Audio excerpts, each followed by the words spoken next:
लिंग पुराण में 7 गलतियां बताई है कंगाल होने की। ये गलती अगर आपने भी करी है तो जिंदगी में कितना भी पुण्य करोगे उसका फल नहीं है। आज की कथा को लिखकर रखना, शायद तुम्हारी जिंदगी सवर जाए। लिंग पुराण में 7 गलतियां बताई है व्यक्ति को बर्बाद होने की। पहली गलती है, उसमें से अगर आप स्वीकार कर रहे हैं ये गलती तो समझ लो कि गलती आपने करी है। गंगा जल तो बुलवाया टैंकर भरकर, 21,000 बेलपत्र भी समर्पित कर रहे हो। आप मंदिर के अंदर बैठ गए, दर्शन करने वाला आता रहा, किसी को अंदर प्रवेश नहीं दिया। आप गंगा जल चढ़ाते रहे, आप बेलपत्र चढ़ाते रहे, आप स्वयं पूजन करते रहे, और दूसरा व्यक्ति ना जाने किस भाव से, किस रूप में आकर भगवान की सेवा करना चाहता था।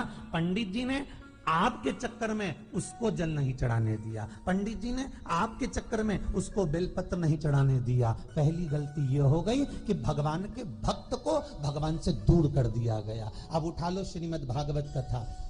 2 देवताओं ने गलती करी थी। एक ब्रह्मा जी ने गलती करी थी कि गाय बछड़ों का हरण कर लिया था। 1 वर्ष होने में 1 दिन था तब ब्रह्मा जी ने गाय बछड़े वापस दिए थे। दूसरी गलती इंद्र ने करी थी, जल वृष्टि करी तब भगवान कृष्ण को गोवर्धन पर्वत उठाना पड़ा। दोनों देवताओं ने गलती करी, पर भगवान कृष्ण ने इंद्र को क्षमा कर दिया पर ब्रह्मा को क्षमा नहीं करा। क्यों नहीं करा? क्योंकि इंद्र को क्षमा इसलिए करा क्योंकि इंद्र ने जब जल वृष्टि करी तो सारे ब्रजवासियों को भगवान के चरणों में लाकर छोड़ दिया। सारे ब्रजवासी गोवर्धन पर्वत के नीचे आकर बैठ गए, भगवान के चरणों में आ गए। और ब्रह्मा ने जो गलती करी वो ऐसी गलती करी कि भगवान से गाय और बछड़ों को दूर कर दिया। जो भगवान से भगत को दूर कर दे उसको शंकर कभी क्षमा नहीं कर सकता। इसलिए बर्बादी का पहला कारण आप भक्त और भगवान में दूरी बना दी। दूसरा कारण, भगवान की जब पूजन कर रहे हो, 21,000 बेलपत्र चढ़ा रहे हो, गंगा का जल चढ़ा रहे हो, चंदन चढ़ा रहे हो, अबीर चढ़ा रहे हो, गुलाल चढ़ा रहे हो, तो तुम्हारे भीतर ये अहंकार, जब तुम पूजन करके उठो तो उठते समय तुम्हारे भीतर अभिमान नहीं होना चाहिए कि मैंने जो अनुष्ठान करा उसके बराबर कोई नहीं कर सकता। तीसरा कारण कहा कि भगवान की सेवा तो आप कर रहे हो, भगवान की चाकरी में तो आप लगे हो, भगवान की आराधना भी कर रहे हो, दिया भी लगा रहे हो, धूप बत्ती भी लगा रहे हो, स्नान भी करा रहे हो, पंचामृत स्नान भी करा रहे हो, सारी पूजन अर्चना सब तुम कर रहे हो।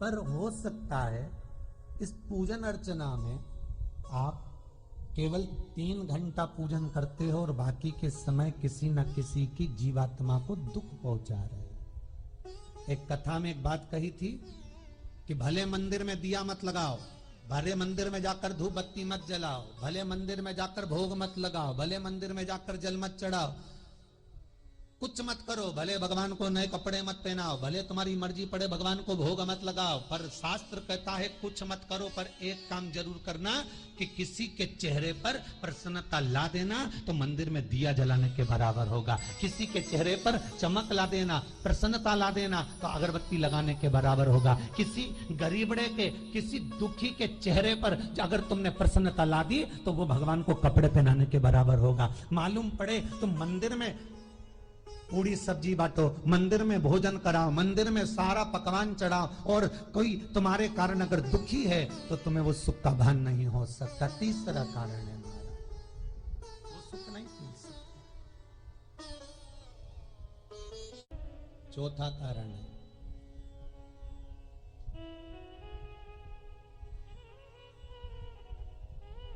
महाराज, जिस मंत्र को पढ़ा जा रहा है, जिस मंत्र का स्मरण किया जा रहा है,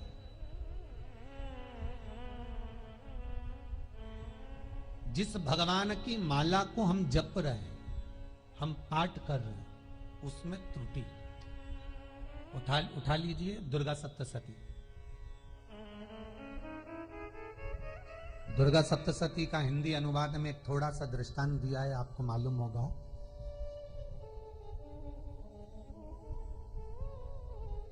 एक जजमान सप्तशती का पाठ कराते थे नवरात्र में। नवरात्र पूरे होते थे और उनकी पत्नी मर जाती थी। सप्तशती के अंदर लिखा है, बहुत ध्यान से सुनिएगा। दुर्गा सप्तशती का पाठ कराते थे और पत्नी नवरात्र के बाद 4 महीना 3 महीने के बाद मर जाती थी। बहुत दुखी था सेठ। एक शादी करी, दूसरी करी, तीसरी करी, चौथी करी, चौथी पत्नी भी मर गई। बहुत दुख हुआ। आज वो गुरुजी के पास चले गया, गुरुदेव, गुरुजी, गुरुदेव, गुरुदेव। गुरुजी बोले क्या हो गया? सेठ जी बहुत दिनों के बाद आ रहे हो, क्या बात है गुरुदेव? मेरे को एक बात समझ में नहीं आती कि मैं नवरात्र में सप्तशती का पाठ कराता हूँ, देवी जी का यज्ञ करवाता हूँ, माता रानी को चूनर पहनाता हूँ, उनको सुंदर बिछुड़ी, पायल, चुनरी सब पहनाता हूँ, कन्याओं का भोजन करवाता हूँ, भंडारा करवाता हूँ, जवारे बोता हूँ, अखंड ज्योत लगाता हूँ, पर नवरात्रि जैसी पूरी होती है उसके 2 महीने 3 महीने बाद मेरी पत्नी क्यों मर जाती है? 4 पत्नियां मेरी मर चुकी है, 5वीं मैंने शादी करी है। गुरुदेव आप कृपा करिएगा, कुछ तो बता दीजिए, कुछ करुणा कर दीजिए। गुरुजी बोले जब तू सब कुछ अच्छा कर रहा है, जोत भी जला रहा है, कन्या भोज भी करा रहा है, चुनड़ी भी चढ़ा रहा है, भंडारा भी कर रहा है, जोत भी लगा रहा है, जवारे भी बो रहा है, माता रानी की सेवा भी कर रहा है, अखंड रात्रि व्रत कर रहा है, सब कुछ तूने करा, यज्ञ भी करा, फिर तेरी पत्नी क्यों मर सकती है? ऐसा हो ही नहीं सकता। नहीं गुरुदेव मेरी 5वीं शादी है गुरुदेव, अब की बार आप कृपा करिए। गुरुजी ने कहा तेरे पंडित जी को अनुष्ठान पर बुला, मैं कमरे में बैठकर सुनूंगा सप्तशती का पाठ, तब मैं ध्यान करूंगा। गुरुजी अंदर के कमरे में जाकर बैठ गए, ब्राह्मण पाठ करना प्रारंभ करा और ब्राह्मण ने पाठ करना प्रारंभ करा। उसमें एक शब्द आ गया, भारयंतु बक्षंतु, भारयंतु बक्षंतु। उसमें बोलना था भय पीड़ा को, हे जगत जननी तू भक्षण कर जा, पर ब्राह्मण बोलता था भारयंतु बक्षंतु, मेरी पत्नी को, मेरी भार्या को तू भक्षण कर दे। पंडित जी जैसे ही बोले गुरुजी बाहर निकल कर आ गए। पंडित जी को रोका, रुकिए गुरुदेव, आप हर साल अनुष्ठान कर रहे हो जजमान के यहाँ और बोल देते हो भारयंतु भक्षंतु, हे देवी तू मेरी पत्नी को खा जा, तो माँ हर बार उस पत्नी को निगल जाती है। निवेदन है, शब्द सुधार लीजिए, शब्द ठीक है। चौथा कारण है कि आप जो पाठ कर रहे हो, आप जो पूजन कर रहे हो, आप जो अनुष्ठान कर रहे हो, उसमें कुछ ना कुछ गलती जरूर हो रही है। ये चौथा कारण है।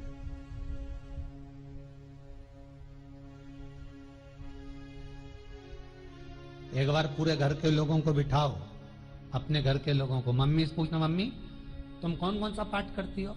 एक बार मम्मी से पूछना, फिर एक बार पापा से पूछना, पापा आप कौन कौन सा पाठ करते हैं सुबह? फिर बहू से पूछना, भाभी आप कौन कौन सा पाठ करती हो? फिर छोटी दुल्हन से पूछना, छोटी दुल्हन तुम कौन कौन सा पाठ करती हो? भैया आप कौन कौन सा पाठ करते हो? आप कौन कौन सा पाठ करते हो? पूछना। जब घर के अंदर बड़ी बहू अलग तरह का पाठ कर रही है, छोटी बहू अलग तरह का पाठ कर रही है, मंजली बहू अलग तरह का पाठ कर रही है, माँ अलग तरह का पाठ कर रही है, पति अलग तरह का पाठ कर रहा है, तो उसका जो प्रभाव है, कौन सी चीज कहां टकरा रही है, जिसके कारण घर में रोग इतना है कि कोई सही होने वाला ही नहीं है। अब तुम कहो कि सीवर वाले गुरुजी ने उपाय बताया, हमने बहुत करा, पर सही क्यों? तो सही क्यों नहीं हो रहा है? उसका कारण है या तो बड़ी बहू जो पाठ कर रही, या सास जो पाठ कर रही, या पति जो पाठ कर रहा है, नाते जो भी उस घर के अंदर रहकर जो पाठ अर्चना कर रहा है, उसमें जरूर कुछ ना कुछ ऐसा हो रहा है जिसके कारण वो काम नहीं कर पा रहे। उसमें कुछ ना कुछ गलती हो रही है जिसको तुम समझ नहीं पा रहे, जिसको तुम अपने आप को बहुत विचार करते हो कि मेरे बराबर कोई नहीं कर सकता, मैं शंकर की भगत, मैं राम की भगत, मैं कृष्ण की भगत, मैं जो करती हूँ बहुत अच्छा करती हूँ, मैंने जो किया बहुत अच्छा करा। पर हो सकता है उसी कारण आपको दुख झेलना पड़ रहा है।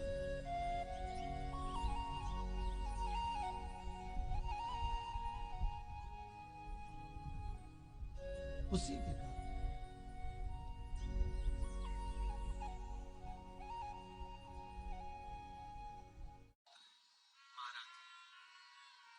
हमने जो दान किया, हमने जो पुण्य किया, हमने जो सत्कर्म किया, वो किस जगह पर लगा?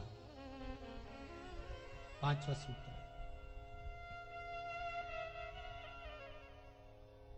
जो आप दान कर रहे हो,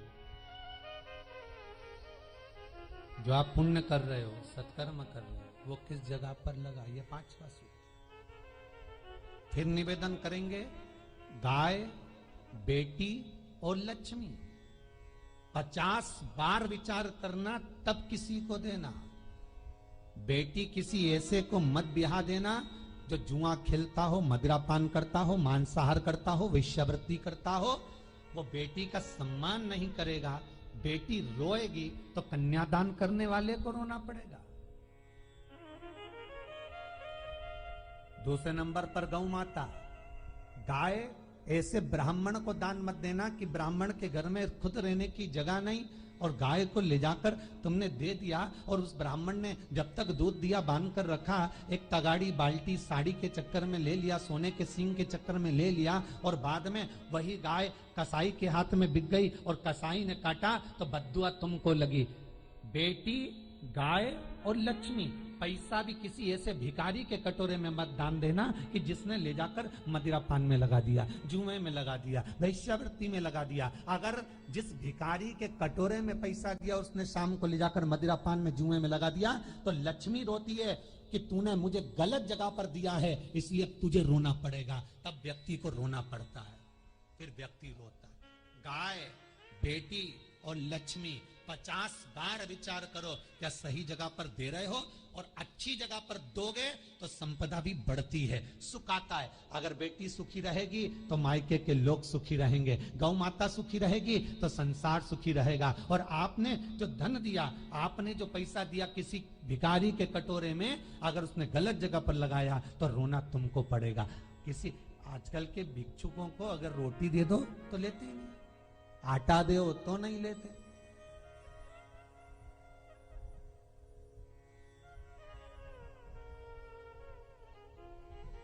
पहले के समय में जो भिक्षुक आते थे ना, तो रोटी बनी हुई मांगते थे। बूढ़ी बूढ़ी माताएं जानती होंगी, चिमटा बजाकर, घुंघरू बजाकर कहते थे भोजन, तो 2 रोटी निकाल कर दे दी जाती थी घर से। लो बाबा, तो माता इतना प्रेम रखती थी, केवल रोटी नहीं देती थी, बाबा बैठो हम सब्जी लाकर देते। इतना प्रेम था बुजुर्ग माताओं का, बैठो। और आज के जमाने में अगर रोटी दे दो तो फेंक दे नली में ले जाके, पैसा चाहिए। क्यों? शाम को पीने के लिए चाहिए ना, मदिरा पान के लिए, मांसाहार के लिए, जुए के लिए, वैश्यावृत्ति के लिए धन चाहिए।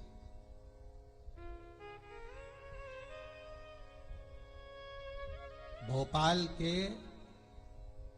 और इंदौर का राजवाड़ा चौराया और भोपाल का लाल घाटी चौराया, इन दोनों चौराहे पर इतने से बच्चे लोग भीख मांगते हैं और उनकी माताएं और उनके पिता रोड के किनारे पर चिलम लगाते बैठे रहते हैं, पांव लंबे करके पड़े हैं, और ये कमा कमा के उनको दे रहे हैं। और धन्य हैं ऐसे लोग जो उनको दान भी दे देते हैं। जिसको जरूरत है उस तक कुछ नहीं पहुंचता। अभी भी 4-6 महीने लॉकडाउन चला, जिसको जरूरत थी एक रोटी की उस तक कुछ नहीं पहुंचा, और जिसके पास में पहले से भरा हुआ था उसने और ले जाके भर लिया। जिसको जरूरत थी उस तक नहीं पहुंचा। अभी ठंड आ रही है, बहुत सारी संस्थाएं कंबल बांटेगी। रेलवे स्टेशन पे लोगों को कंबल उड़ा रहे हैं, कोई सो रहा है जमीन पर उसको कंबल उड़ा रहा है, बस स्टैंड पे चले गए कोई रोड पे सो रहा है कंबल उड़ा रहा है, तो इतना बड़ा नाम चलेगा कि उन्होंने कंबल उड़ाए, कंबल उड़ाए, कंबल उड़ाए। और वो कंबल जिसको उड़ाया वो दूसरे दिन जाकर कपड़े की दुकान पर बेच के आ गया, 200 रुपए लिया आया, रात को पीकर फिर सो गया, क्योंकि फिर कहीं कहाँ आएगा, फिर उड़ा के चले जाएगा। क्योंकि इन्होंने तो ये करके रखा है कि नाम कमाना है तो कंबल उड़ाए जाओ।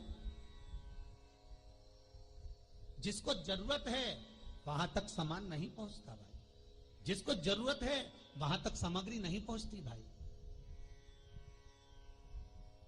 आपने दिया, और उन्होंने ले जाकर बेच दिया। और फिर सोचते हो कि मैंने तो पुण्य करा है। कई लोग कहते हैं मैंने दान करा, मेरे को इतना फल मिलेगा। काहे का दान करा? ऊपर तो जा, यमराज के डंडे पड़ेंगे।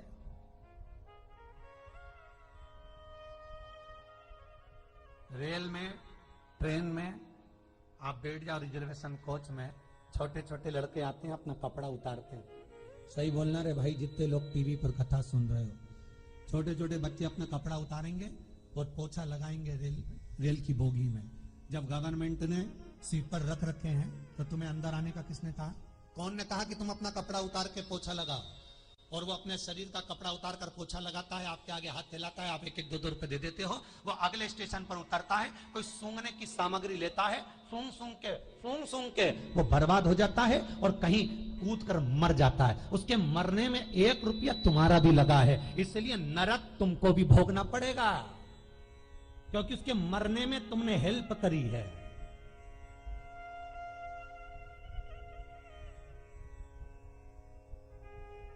तुमने तो रुपया दिया था भोजन करने के लिए, उसने कोई सूंघने की सामग्री ले ली और सूंघ सूंघ के नशे में मर गया। उसके मरने में 2 रुपए तुम्हारे हैं, 1 रुपए तुम्हारा है, तो भोगना तो तुमको भी पड़ेगा ना।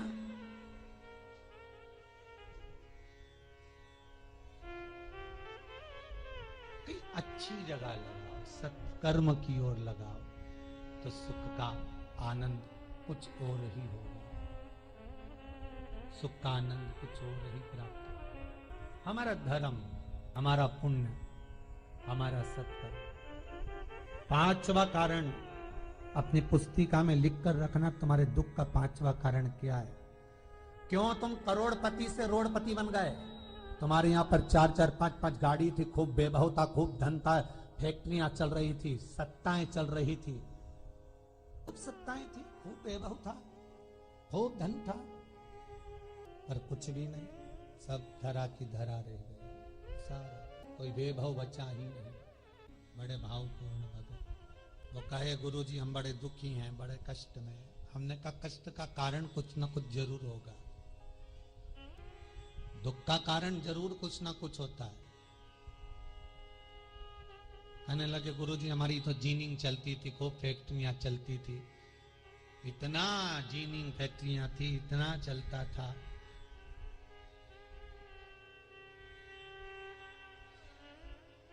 इतनी जीनिंग चलती थी, इतनी फैक्ट्रियां चलती थी, गुरुदेव बहुत दुखी हो गए। हमने कहा दुख का कारण, जो ये 7 कारण है शिव महापुराण के, लिंग पुराण में जो 7 कारण बताए हैं दुख आने के।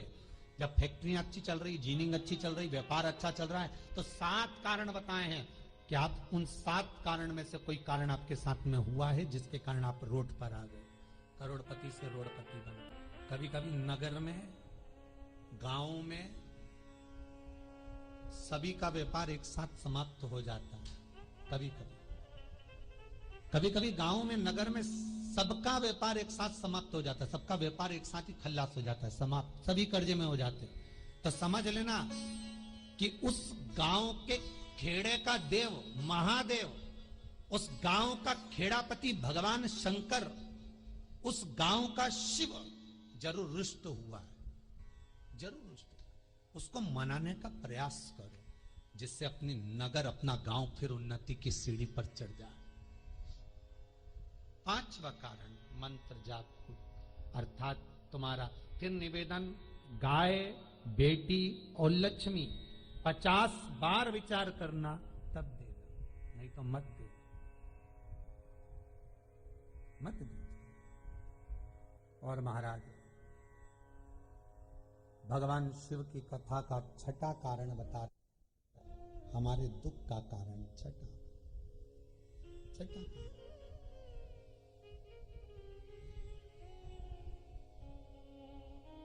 आदर सम्मान में कमी। घर के जो बड़े हैं, घर के जो बुजुर्ग हैं, घर के जो आदरणीय हैं, उनका सम्मान नहीं कर पाए। सुंदर कहा, जिस घर में माँ बाप की इज्जत नहीं होती, उस घर में देखना कभी बरकत नहीं होती। छठा कारण है सम्मान, सत्कार, आदर ना हो। जब धन। सातवां कारण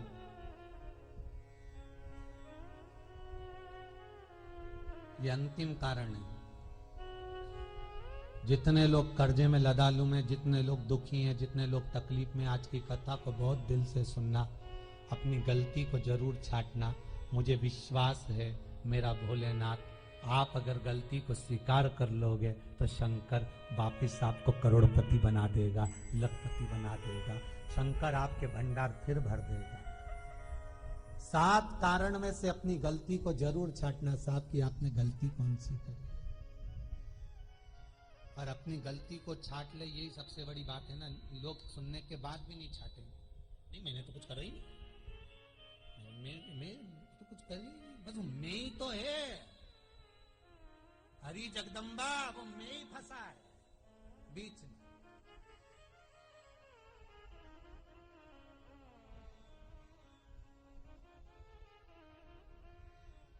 सातवां कारण महाराज, किसी का बेकार धन हमारे घर में आ जाए। एक कथा बहुत सुंदर है। एक गांव में एक व्यक्ति रहता था, खूब अच्छी कमाई करता था। पत्नी ने कहा तुम्हारे पास कमाई अच्छी हो रही है तो ये पैसा तो कोई चुरा के ले गया तो पति बोला क्या करना चाहिए, तो एक काम करता हूं, बाजार से कोड़ियां खरीद लेता हूं। कोड़ियां जानते हो, वो ऐसे बच्चे लोग खेलते हैं, कोड़ी खरीद लाता हूं। अब गांव का व्यक्ति रोज कोड़ियां खरीद के लाए, उनके यहाँ बोरे पे बोरे भरा गए, बारदान पर बारदान भरा गए, पूरा कमरा कोड़ियों से भरा गया। एक दिन राजा बीमार पड़ गया। राजा बीमार पड़ा तो राजा को वेदों ने, डॉक्टरों ने कह दिया इसका एक ही इलाज है, कोड़ियां लाई जाए, कोड़ियों को जलाकर राख बनाई जाए, वो राख राजा के शरीर पर मली जाए। राजा के शरीर पर जब राख को मलेंगे तो राजा ठीक हो जाएगा। राजा ने अपने दूतों से कहा जाओ नगर में कोड़ियां देखो। राजभवन में देखा तो कोड़ी नहीं थी, बाजार में देखा तो कोड़ी नहीं थी, सारा मार्केट घूम लिया, चारों तरफ के राज्य देख लिया, कोड़ी नहीं मिली। राजा ने दूतों से पूछा बात क्या है। दूतों ने बाजार वालों से पूछा भैया कोड़ियां क्यों नहीं है। तो बाजार के व्यापारी बोले महाराज सुबेरे सुबेरे एक गांव का व्यक्ति आता है, सारी कोड़ियां खरीद कर ले जाता। सारी कोड़ियां, हाँ उसका पता दो। दुकान वालों ने पता दिया, वो वहां पहुंच गया, उसको डराया राजा के दूतों ने, तेरे पास कोड़ियां हैं? हाँ, पर मैंने अपने पैसे से खरीदी है, फ्री की नहीं है, खूब खर्चा कर कर मैंने कोड़ियां जोड़ी हैं। राजा बीमार पड़ा है, कोड़ियां ला के दे। उसने मना करा, दूतों ने डराया, ठीक है लो। उन्होंने बारदान खोल लिया, झोला खोल लिया, बैग खोल लिया। राजा के दूतों ने बैग खोला, वो गांव का व्यक्ति एक थाली में कोड़ियां लाता, उस पर हाथ फेरता और झोले में डालता जाता, फिर भर कर लाता, फिर हाथ फेरता, फिर झोले में डालता। राजा के दूतों ने कहा एक बार में पूरा बारदान उठाकर क्यों नहीं दे देता, ये बार बार हाथ क्यों फेर रहा है। तो गांव का व्यक्ति बोला महाराज मैं कोड़ियों को थाली में भरकर हाथ इसलिए फेर रहा हूं, इन कोड़ियों में से मैं वो एक कोड़ी ढूंढ रहा हूं कि ऐसी कौन सी कोड़ी मेरी इन कोड़ियों में आकर मिल गई जो मेरी इतनी सारी कोड़ियों को लेकर जा रही है।